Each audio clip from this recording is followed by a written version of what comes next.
మీ business ఏదైనా మీ ఊర్లో promotion చేయాలంటే అది సుమన్ టీవీతోనే సాధ్యం. ఇప్పుడే సంప్రదించండి. మీడియా మిత్రులు నమస్కారం. గత 9 నెలలుగా పరిపాలన చేస్తున్నప్పటికీ కాంగ్రెస్ పార్టీకి ఆ మంత్రులకి ఇప్పటికి కూడా ఇంకా పరిపాలన అర్థం కావడం లేదు. గతంలో మేము పూర్తి చేసి ఇంకా మాకంటే ముందు కాలం నుంచి కూడా పూర్తి అయిపోయి ఉన్న ప్రాజెక్టుల నీళ్ళనే ఇవ్వటం చేత కావటం లేదు. నాగార్జున సాగర్ నీళ్ళను కూడా చక్కగా ఇవ్వలేని దద్దమ్మ ఉత్తమ్ కుమార్.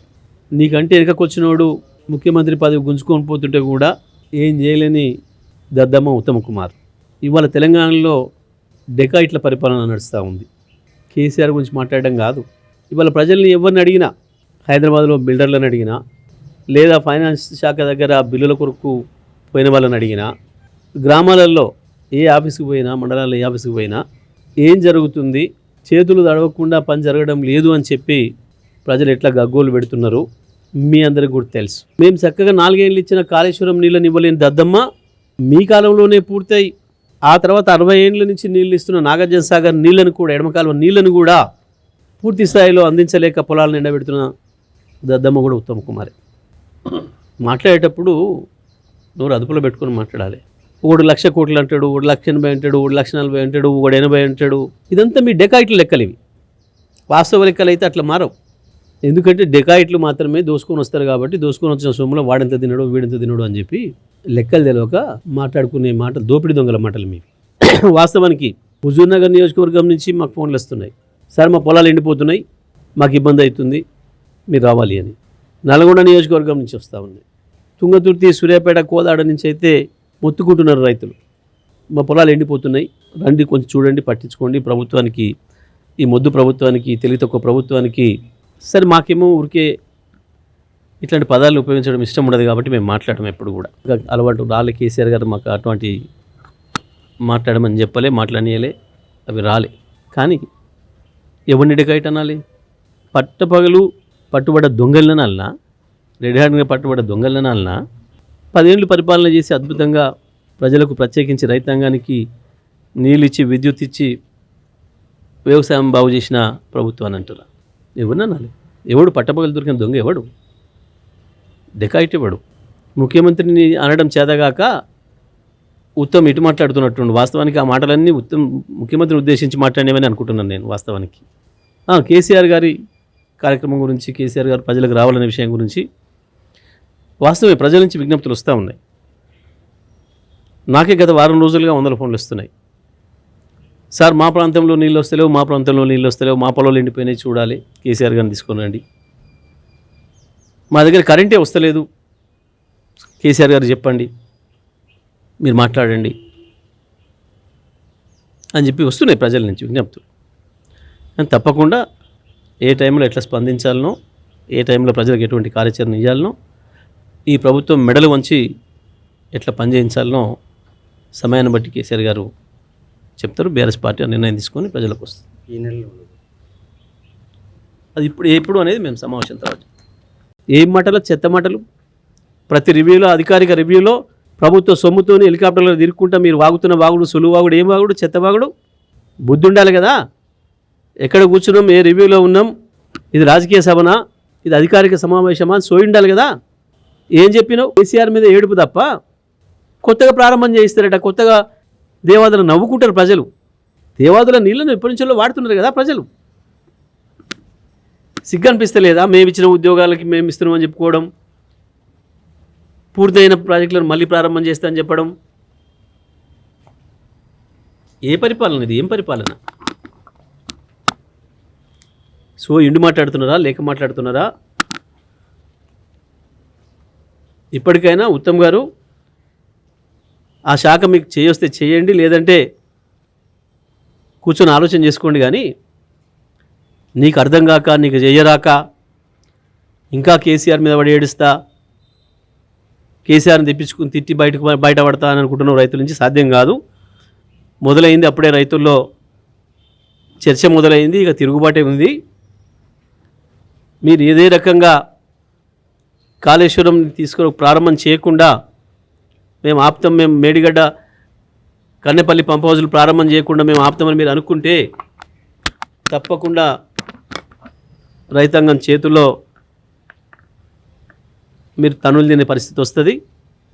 జాగ్రత్త. ఈ మాటలు నాకు మాట్లాడాలని లేదు వాస్తవానికి. కానీ నిన్న మీరు అధికారిక రివ్యూలో మీరు మంత్రుల నుండి 3 మంత్రుల నుండి ఎమ్మెల్యేలను పెట్టుకొని అధికారులు పక్కన ఉండగా మీరు మాట్లాడిన మాటలు నువ్వు మీరు మాట్లాడిన మాట అచ్చం ఇవాళ మీ ప్రభుత్వానికి మీ మంత్రులకు సరిపోలుతుంది. డెకాయిట్ అనే పదం ఏదైతే వాడినావో ఇవాళ మీ మంత్రుల గురించి అందరి గురించి ప్రజలు అదే మాట్లాడుకుంటున్నారు. హైదరాబాద్లో ప్రజలను అడిగినా చెప్తారు, ఆర్థిక శాఖ పోతున్న ప్రజలను అడిగినా చెప్పమని చెప్తారు, మున్సిపల్ శాఖకు పోయే వాళ్ళని అడిగమన్నా చెప్తారు, లేదా రెవెన్యూ శాఖకు సంబంధించి గ్రామాలలో జరుగుతున్న విషయాలపైన అడిగినా చెప్తారు. దోపిడి దొంగలు మీరు పెట్టుకొని ఇంకొకరి గురించి మాట్లాడడం మానుకోవాలి. ఉత్తమ్ గారు ఇప్పటికైనా భాష కూడా మార్చుకోండి. మీరు ఈ భాషతోని ముఖ్యమంత్రి అయితే అనుకుంటున్నామేమో కానీ కావు ఉన్నది కూడా పోతుంది. నిన్న రేవంత్ రెడ్డికి ఏం జరిగిందో నీకు కూడా గదే జరుగుతుంది. చెంపలు వేసుకోవాల్సిన పరిస్థితి వస్తుంది మళ్ళీ. అని అంటే ఈ మొద్దు ప్రభుత్వానికి, తెలివి తక్కువ ప్రభుత్వానికి చెప్పండి వాళ్ళ మెడలు ఉంచండి అని చెప్పి ధర్నాలు జరుగుతున్నాయి. ఈ జిల్లాలో నీళ్ళ కొరకు, విద్యుత్ కొరకు ధర్నాలు జరుగుతున్నాయి.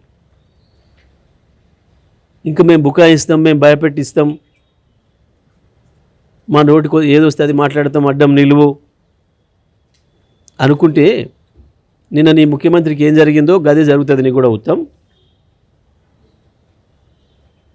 ఆయన అడ్డగోలు తిట్టిండు కాబట్టి అయిండు, నాకు తిట్టడం రాక వెనకబడ్డాను అనుకుంటున్నావు కాదు. ఆ విద్యలు నీకు రాక కాలేకపోయినావు. అది మిమ్మల్ని ఎవరిని అడిగి చెప్తారు. మొత్తం రాష్ట్రం మీద పడి దోసుకొని ఒక్కొక్కడు ఒక డిపార్ట్మెంట్ని పంచుకొని చేస్తున్న దోపిడి దొంగలు మీరు కేసీఆర్ నుంచి మాట్లాడతారు. బుద్ధి ఉండాలి, మాట్లాడేటప్పుడు కొంచెం సోయి ఉండాలి. ఇక ఈ తిట్ల దండకం తీసుకోగానే నాకు కూడా వస్తుందేమో అనుకుంటే రాదు, పదవి రాదు, చీవాట్లు వస్తాయి ప్రజల నుంచి.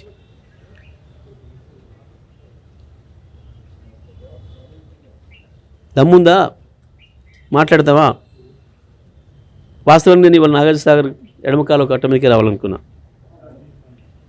అక్కడి నుంచి నాకు మాట్లాడుతున్న రైతుల దగ్గరికి వెళ్ళాలనుకున్నా. కానీ రాత్రి నుంచి వర్షం ఉండటం వల్ల ఆగిపోయినా. లేకపోతే ఇవాళటికే అనేక మంది రైతులు మీ పాలకీడు ఒకసారి నేడుజర్లవో, ఒకసారి జానపాడవో,